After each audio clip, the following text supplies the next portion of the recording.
से भी, मैं इधर भी आ रहा हूँ। अभी उनको अंदाजा हो गया होगा, इधर से भी सारे लोग अपने मोबाइल का पूछ रहे हैं, सबके सब।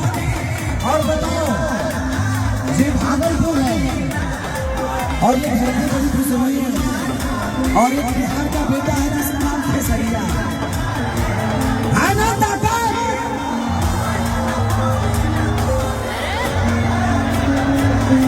ये मेरी जान है। पहली बार मुझे इधर कार्यक्रम भैया नहीं कराया था, उसके बाद बच्चू भैया से हमेशा मेरा संबंध एक बड़े भाई संजय भाई का रहा। और मैं चाहूंगा कि पागल भैया के लिए जोरदार ताली और हल्ला करो। लव यू चलिए भैया को बैठाइए और संजय भैया को दिल से प्रणाम। उनकी वजह से आप चलिए 10 लोग और आएंगे।